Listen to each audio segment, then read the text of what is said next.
keluarga, mereka sangat mencintai Tuhan. Mereka rajin beribadah, mereka setia dengan Tuhan. Sejak mereka pertama kali menjadi Kristen, mereka begitu sungguh-sungguh dengan Tuhan.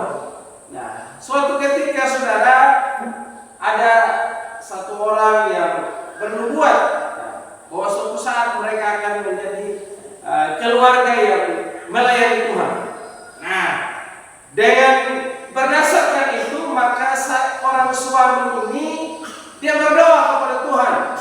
Doanya bilang begini, Tuhan, apapun yang Tuhan percayakan kepada saya siap untuk melayani Engkau.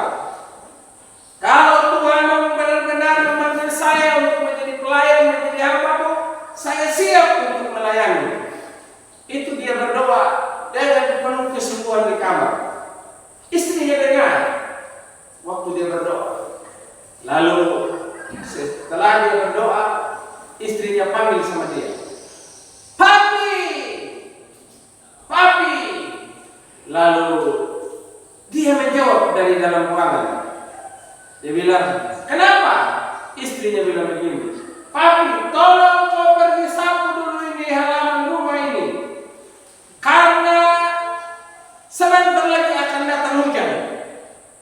Suaminya bilang begini, apa kau bilang?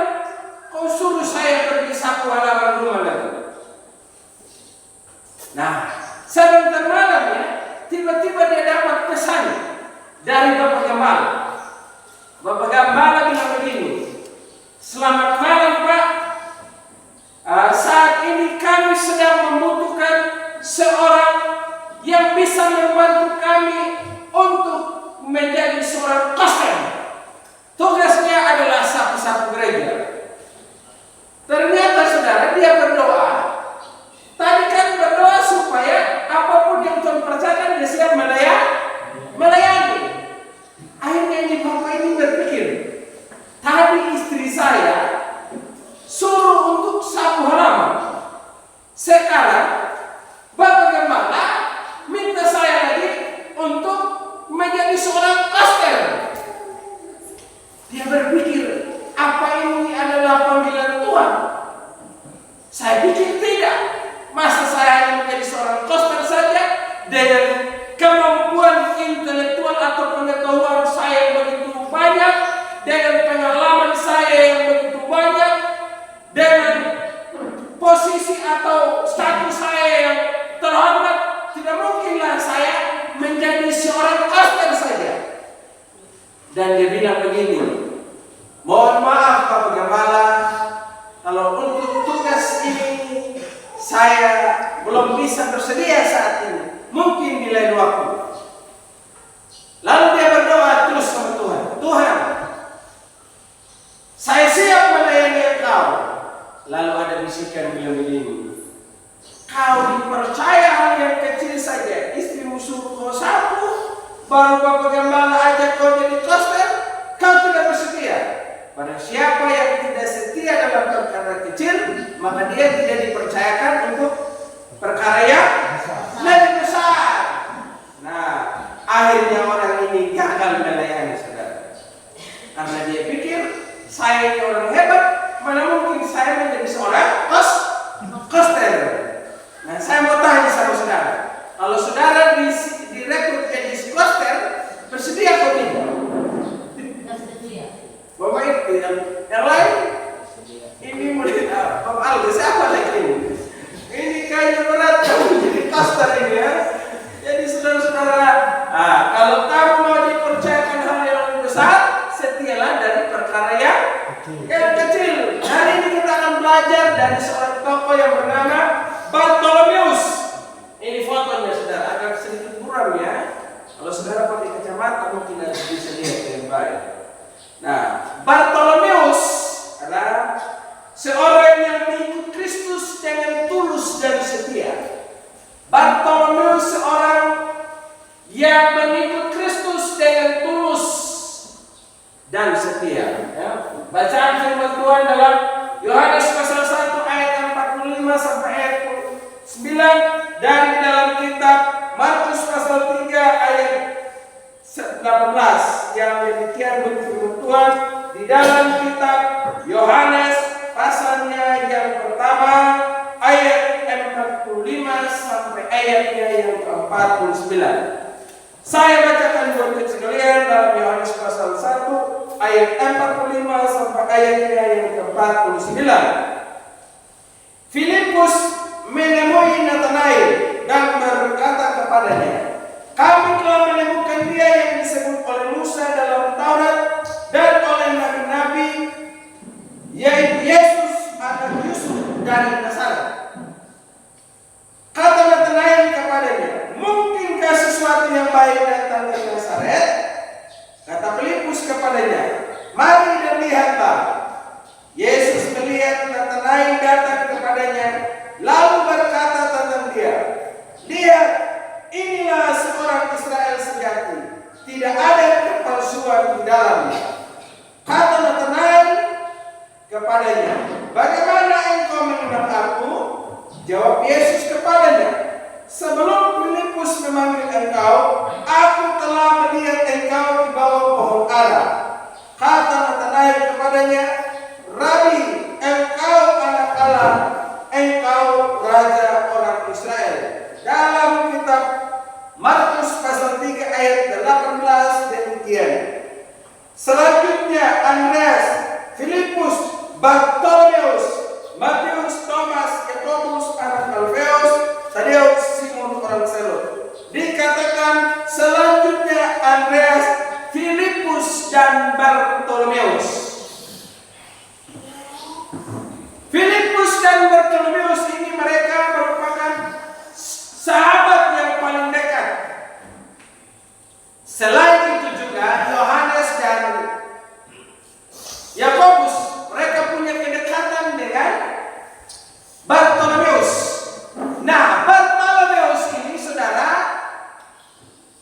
memiliki arti seperti yang saya sampaikan ini saudara. Lihat di depan.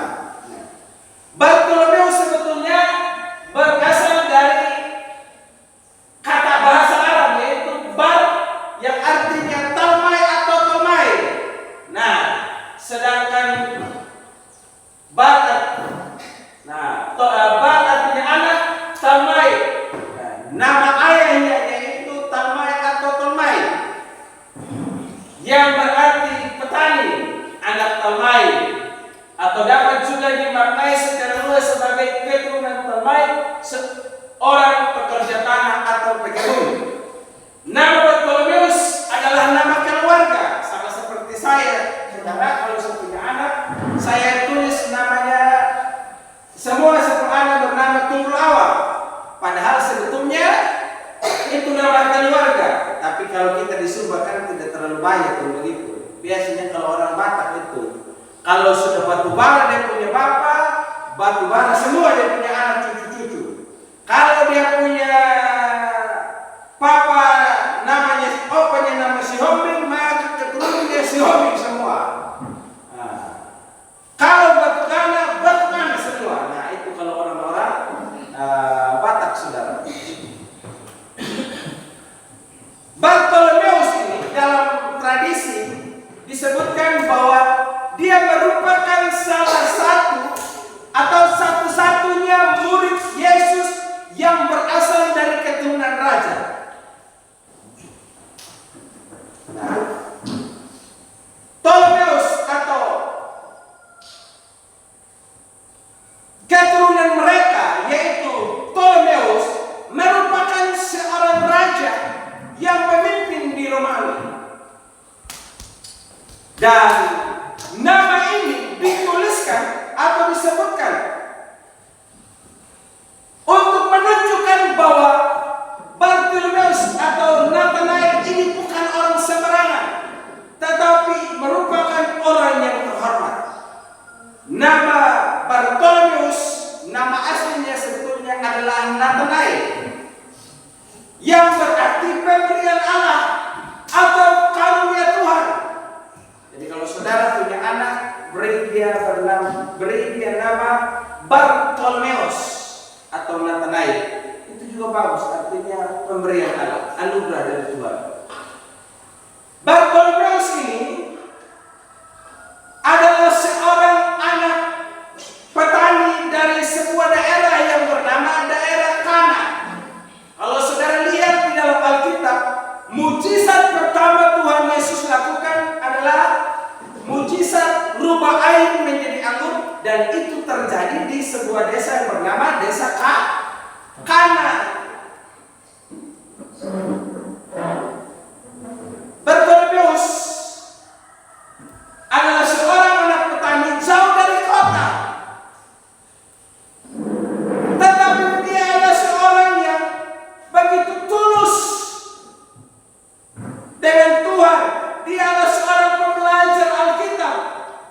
di bawah pohon ara. Untuk apa dia di situ? Yang pertama, memang pekerjaannya adalah seorang petani. Hari-hari dia ada di petani. Yang berikutnya, di bawah pohon ara itu, dia juga terus belajar baca kitab Taurat dan dia berdoa kepada Tuhan. Saya bilang, saudara, coba kalau kita punya petani sama seperti Bartolomeus, itu sangat bagus. Mereka pergi ke kebun, selain bawa cangkul, bawa panah, tapi bawa juga Alkitab. Pas kalau dia istirahat, dia baca Alkitab. Nah, itu bagus. Tapi mungkin saudara agak sulit tentang Alkitab. Tapi kalau saudara bawa HP, kalau lagi istirahat, bisa juga saudara sambil baca Alkitab. Bisa toh? Ini kayak sulit ini saudara. Pas lagi saudara istirahat begitu, baca 1 ayat, 2 ayat firman Tuhan, itu kan bagus. Itu hebatnya Bartolomeus. Dia itu istirahat, dia baca Alkitab, dia juga berdoa di situ. Nah, kan keren kalau begitu. Ada beberapa hal yang kita bisa pelajari dari kehidupan Bartolomeus, saudara. Yang pertama, Bartolomeus adalah seorang murid yang jujur tanpa kepalsuan. Kalau kita lihat kembali apa yang dikatakan oleh Tuhan Yesus. Tuhan Yesus katakan, lihatlah seorang Israel sejati, tidak ada kepalsuan di dalamnya. Tidak ada palsu. Dia adalah orang yang tulus. Yesus itu melihat hati, ya. Mungkin di hadapan manusia kita begitu bijak untuk menyembunyikan segala kelemahan kita. Tapi ternyata di hadapan Tuhan kita tidak bisa untuk menyembunyikan segala apa yang terkandung di dalam hati kita. Ada banyak orang yang berpura-pura. Ada banyak orang yang menampilkan wajah yang palsu. Contohnya di gereja mungkin kita berapi-api, kita bersungguh-sungguh memuji Tuhan, tapi hati kita sebetulnya hati yang sedang kosong. Kita belajar dari Bartolomeus. Kalau Bapak baca dalam ayat yang ke-7 di situ dikatakan, dialah orang Israel sejati, tidak ada kepalsuan. Mari kita bisa belajar untuk berkata jujur di hadapan Tuhan. Apa yang ada di hati kita, sehingga kita tidak menjadi orang yang berpura-pura, baik di hadapan Tuhan maupun di hadapan manusia. Saya ingat lagu lama yang dulu pernah Bapak nyanyikan di gereja. Langga tahu pinu tanah ya kau pimula pamai. Enggak diamatin ah. Matang amtun nudulah ganai miriya. Nah, kalau kau bisa bersandiwara di hadapan manusia, tapi tidak boleh di hadapan Tuhan. Jadi saudara, Bartolomeus ini adalah orang yang jujur, saudara. Tidak palsu. Anak muda bilang aspal, asli tapi palsu. Sama seperti kalau saudara punya emas. Ada yang emas asli, ada yang emas imitasi. Kita tidak bisa menunjukkan kepalsuan di hadapan Tuhan. Dan lambat laun, saudara, orang yang tulus dan orang yang ngomong kosong itu pasti akan ketahuan. Kan ada istilah yang begini, sepandai-pandainya tupai menepat, akhirnya jatuh juga. Sepandai-pandainya kita sembunyikan segala kelemahan kita, akhirnya ketahuan juga.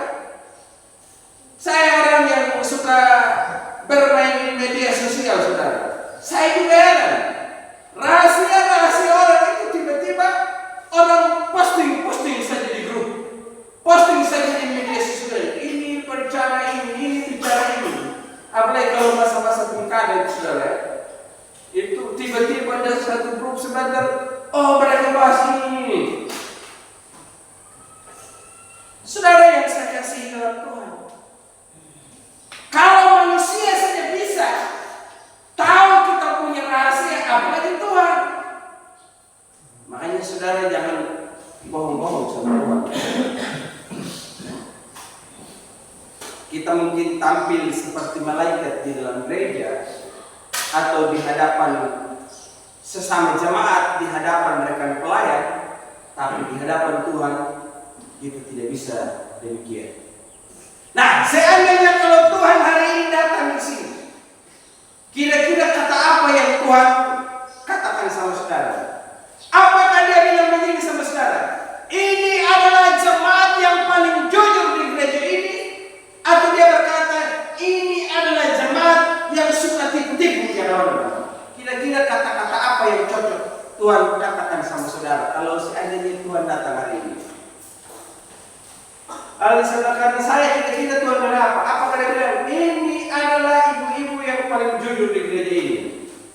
Saudara yakin Tuhan bilang begitu sama saudara? Yakin. Bagaimana ibu bapak yang ada di sebelah kiri saya ini? Apakah Tuhan bilang ini adalah orang yang paling jujur? Atau dibilang ini adalah orang yang paling ngomong kosong? Hah? Jadi saudara kita belajar ini ya.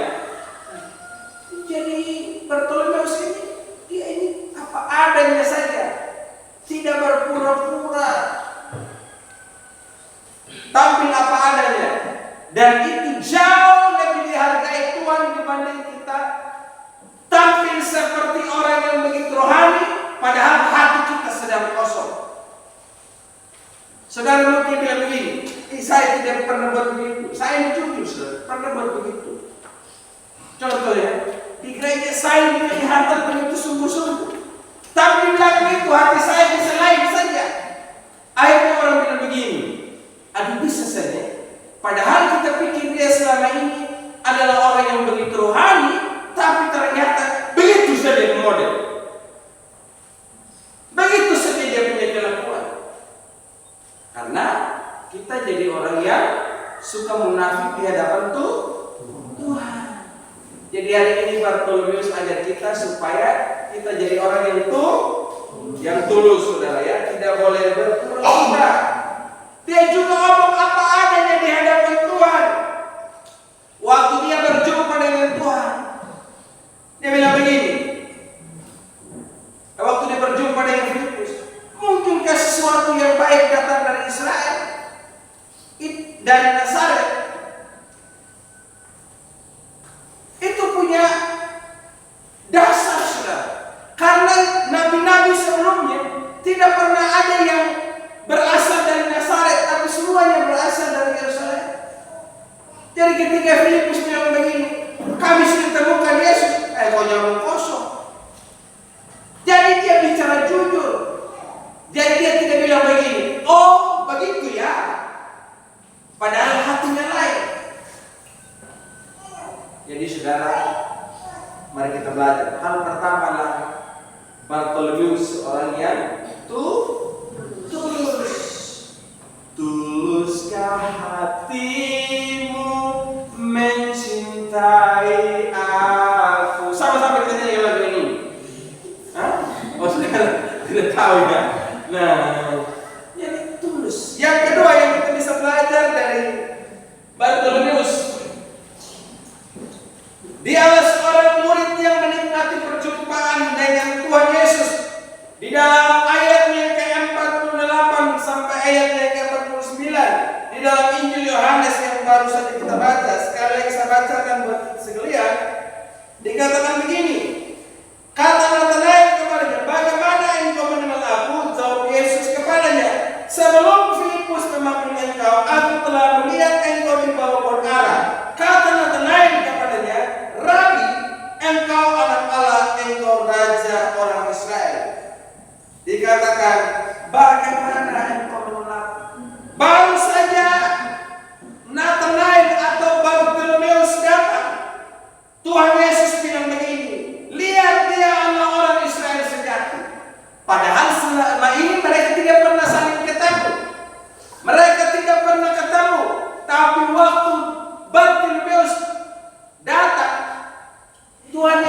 langsung bilang begini, orang Israel sejati.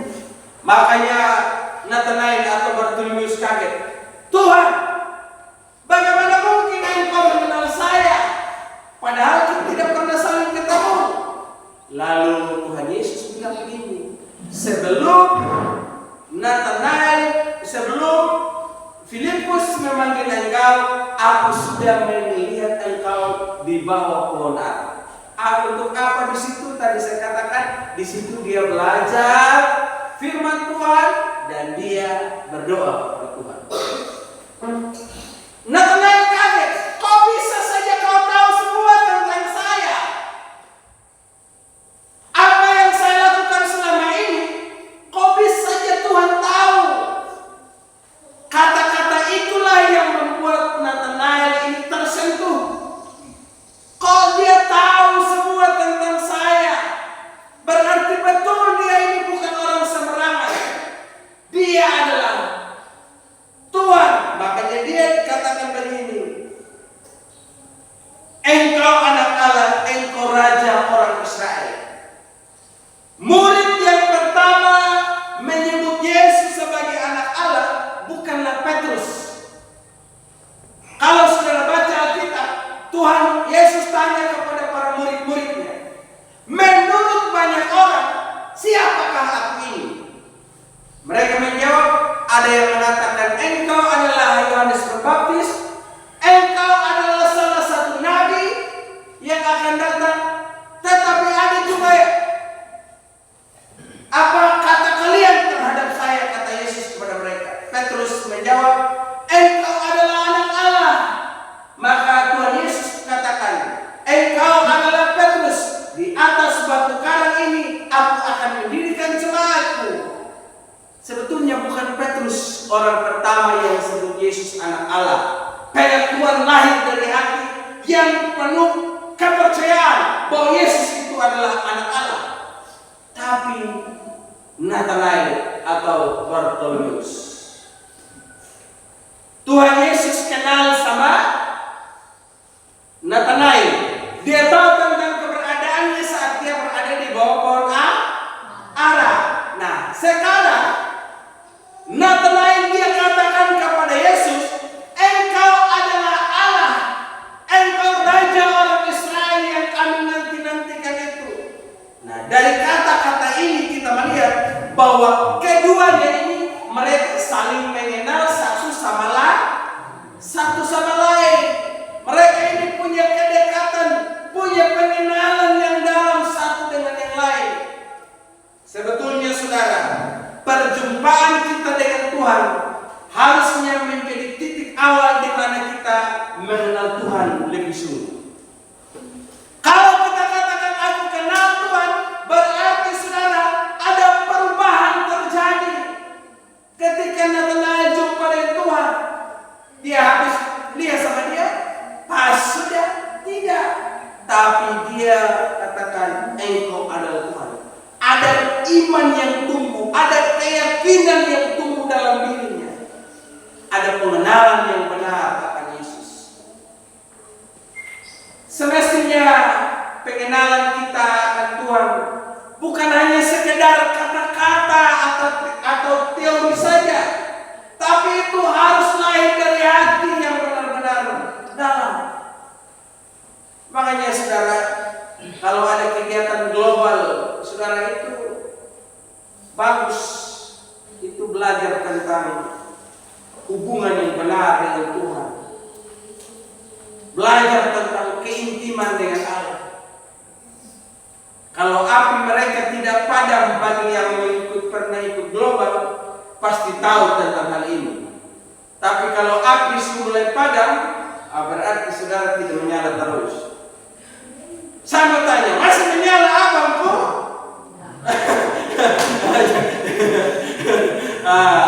Jadi kalau saudara masih menyala, berarti saudara ini pasti sadar, tahu. Ternyata memiliki keintiman dengan Tuhan itu membuat kita bisa berubah. Tidak hanya sekedar memuji Tuhan, tapi menikmati. Tidak hanya sekedar membaca Alkitab, tetapi kebenaran itu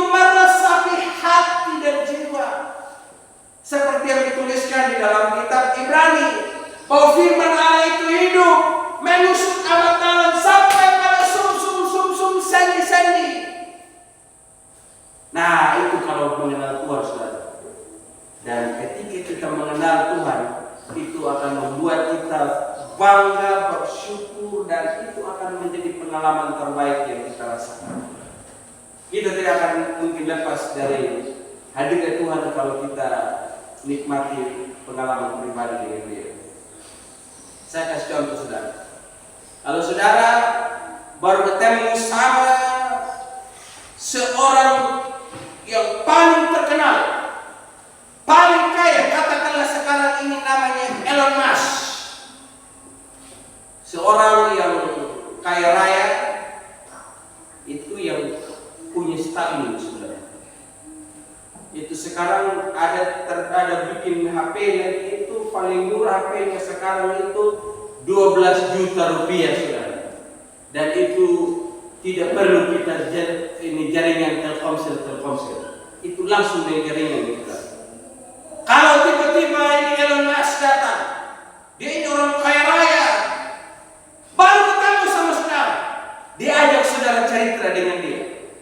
Kira-kira saudara senang atau tidak? Dia bilang, aduh kamu orang baik, saya senang bisa bertemu dengan kamu. Kau butuh apa? Saya kasih kau uang, kasih kau HP, saya kasih kau ini apa? Tiba-tiba, kira-kira saudara bahagia atau tidak? Hai senang, hai. Tapi ternyata dia hanya cuma bilang sama kita, maaf waktu saya dengan anda cuma 5 menit saya kita cerita. Pasti saudara bilang, aduh, nan mendai tidak tunggu asik kok hamba.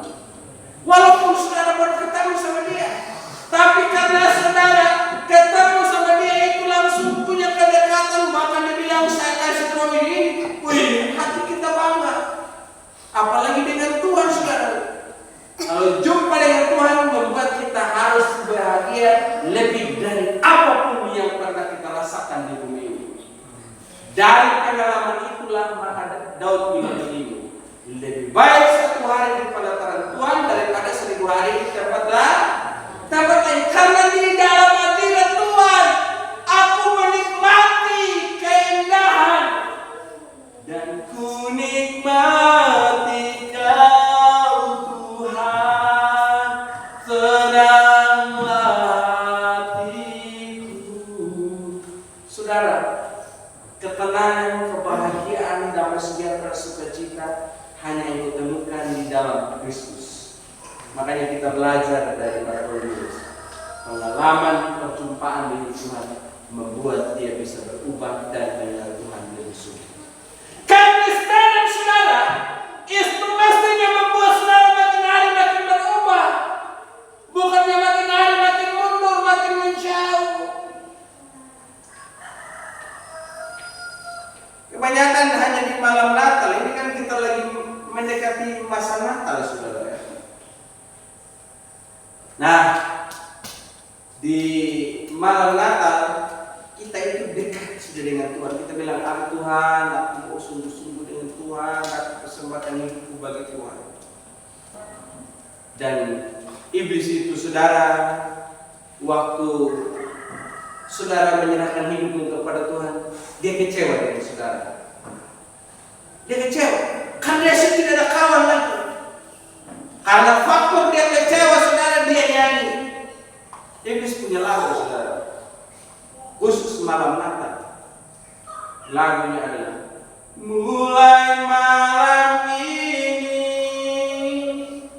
Allah sujadi Yesus pun sayang.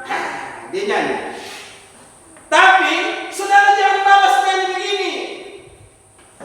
Hilang hanya sebentar, sudari sedihmu setar.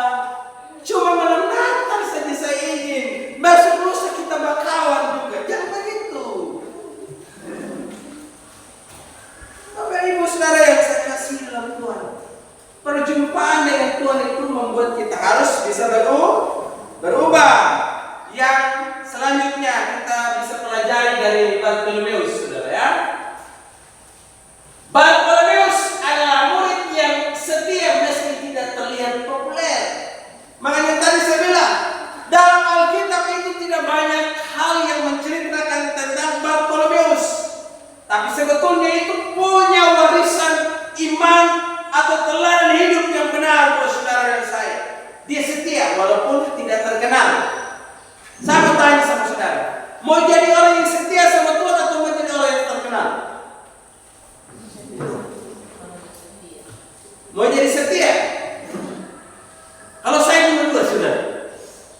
Nah, ada kalau hanya dia populer tapi tidak setia dengan Tuhan tidak bagus.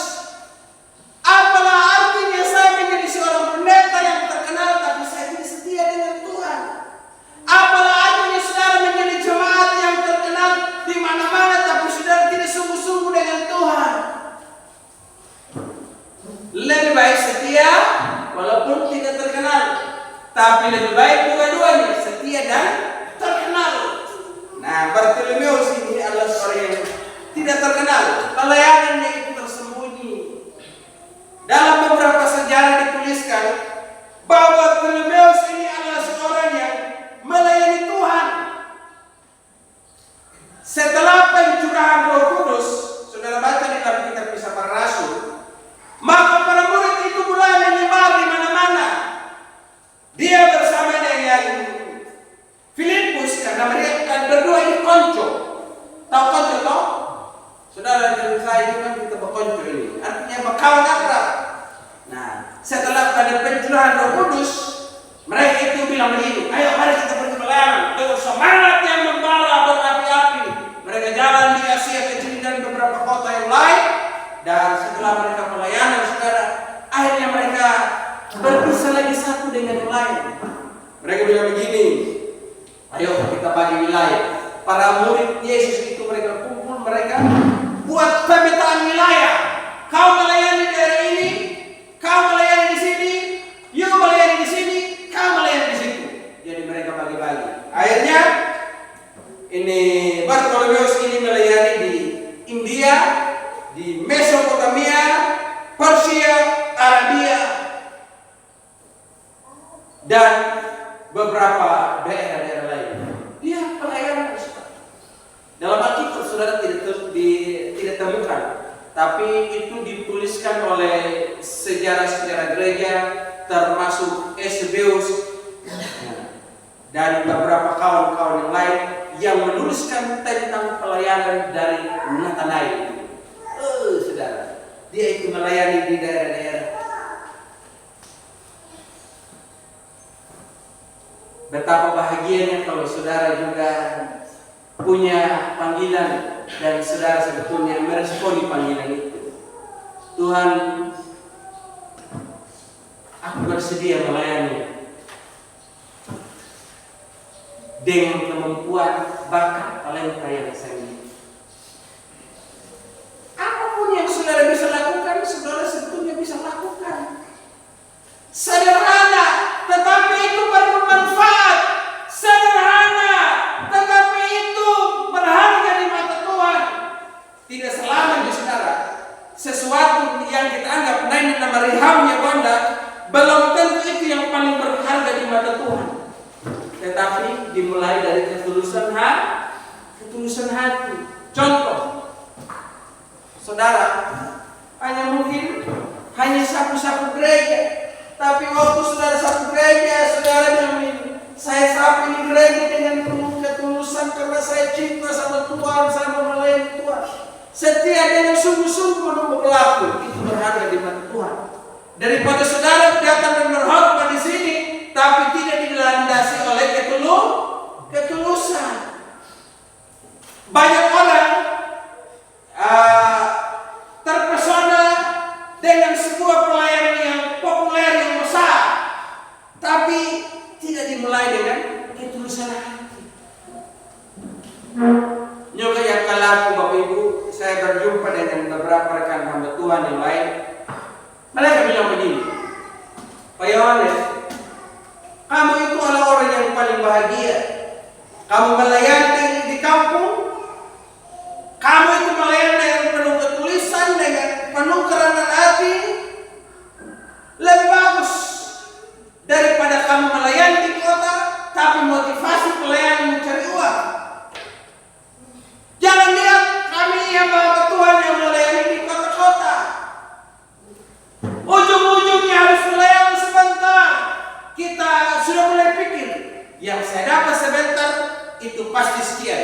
Kalau di beberapa gereja tertentu Bapak, itu ada tarif. Kalau yang khotbahnya ijazahnya SD, maka PK-nya persembahan kasih juga standar SMP.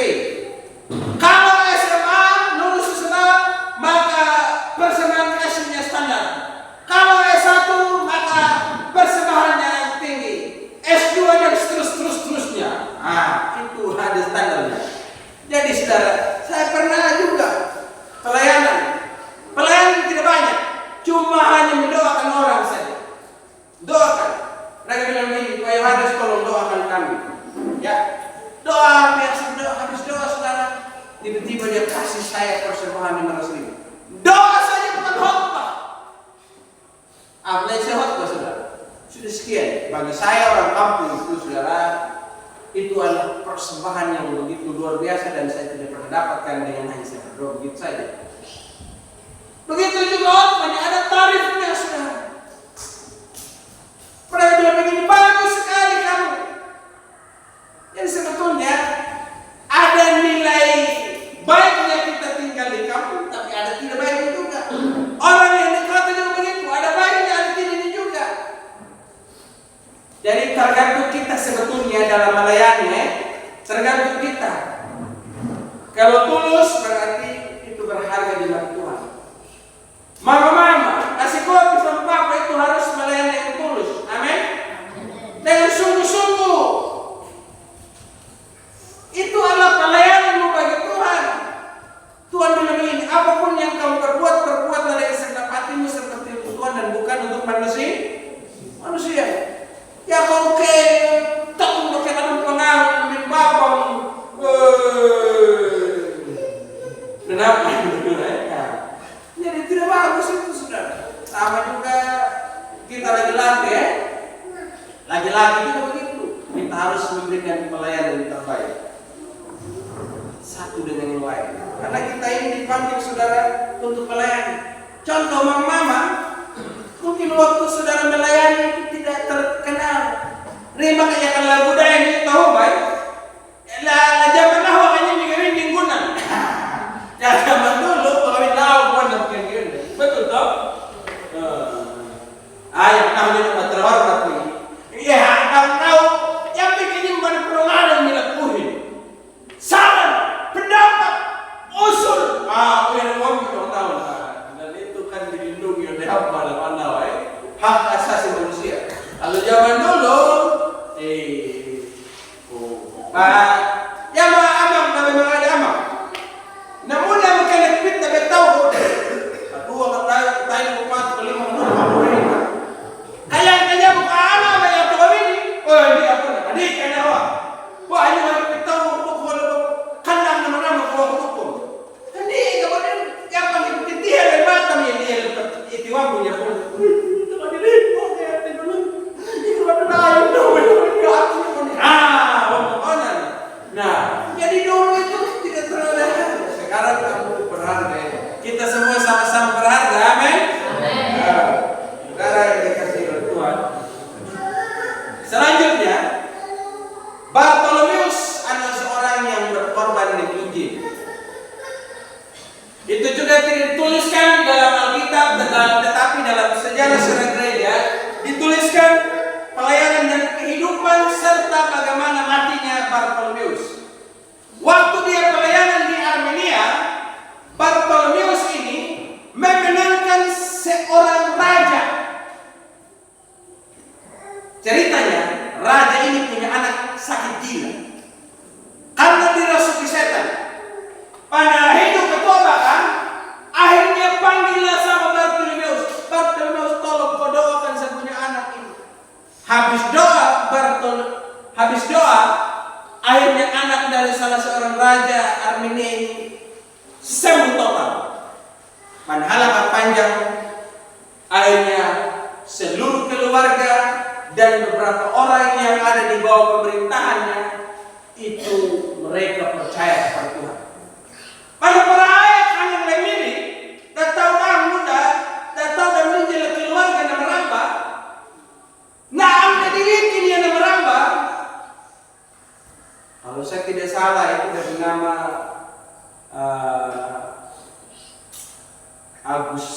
Agustinus. Nah, dia punya saudara ini, dia rasa ini, semua tahu yang nama dukung ketua dan selama ini, sekarang ini ikut lagi sama dia ini.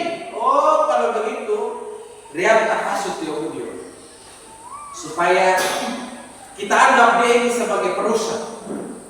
Kita tangkap sama dia, akhirnya mereka cari kesempatan yang baik, dan akhirnya Bartolomeus ditangkap. Dan apa ya kak? Mereka bilang begini, sekarang kau mau tetap sebarkan Injil atau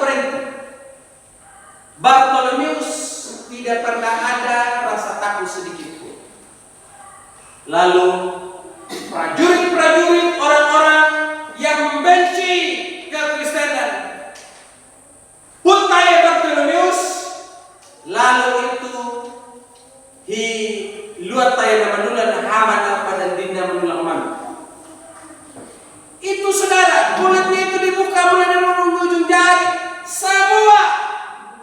Tapi ternyata waktu Bartimeus dikuliti dengan hidup-hidup, tidak ada sedikit pun rasa takut, rasa gentar, dan dia bilang, "Sudahlah, maafkan saya."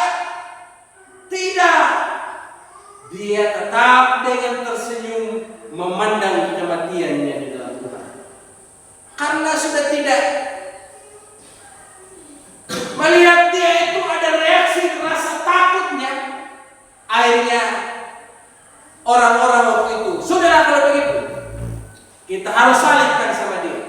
Salib dengan kakinya di atas, kepalanya di bawah. Sudah dikuliti dengan hidup-hidup, matinya juga dengan kepala di bawah dan kaki di atas. Ada pengorbanan yang harus dia lakukan demi cintanya kepada Tuhan.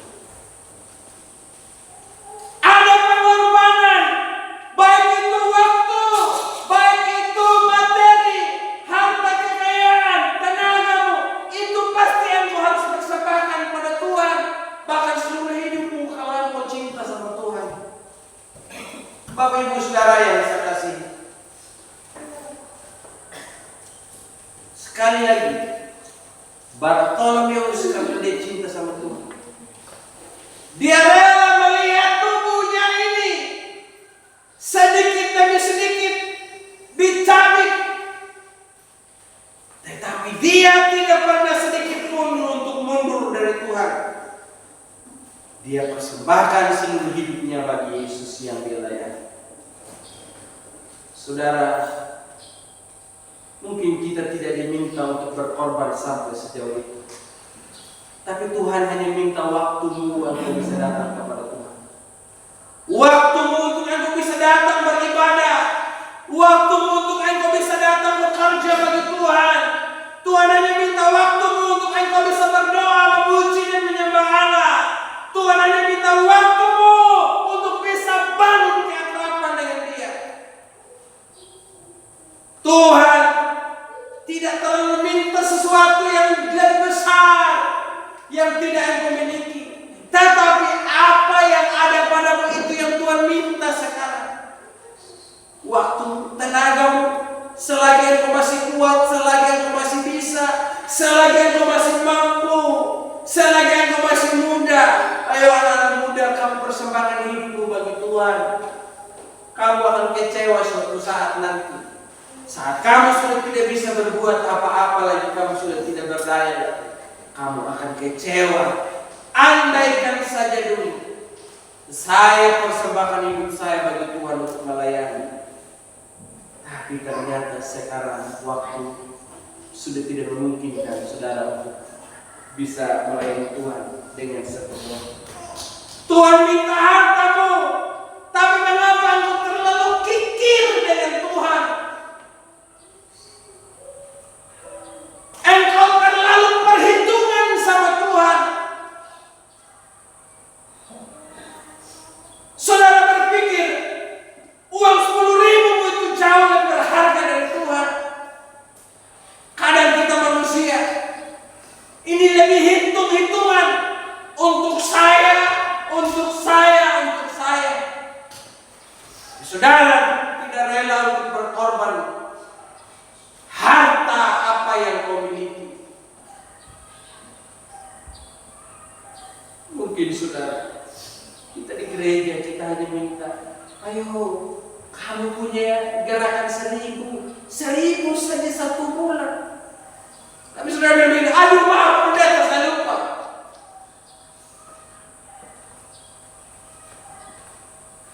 Mungkin kita kasih persembahan yang lain. Kita punya uang 10.000, kita pergi dulu beli semua-muanya, baru kita kasih 1.000, 2.000 sebentar, baru saya mau persembahan. Kita terlalu sekikir dengan Tuhan. Contoh saudara, 1 bulan itu saudara 4 kali datang gereja, kali dengan 2.000, 8.000 yang kau persembahkan buat Tuhan. Tapi uang rokokmu 1 hari kau bisa kasih habis 20.000. Kau terlalu hitung-hitungan dengan Tuhan. Makanya susah yang ada. kita ini terhitung-hitungan dengan Tuhan. Belajar dari Bartimeus. Dia persembahkan hidupnya, mau mati bagi Tuhan. Bartimeus bilang begini dalam buku yang saya baca. Yesus, dia telah mati bagi saya, dia mengasihi saya. Maka saya juga mau lakukan yang demikian bagi Tuhan. Saya tetap mengasihi Tuhan sampai akhir hidup saya.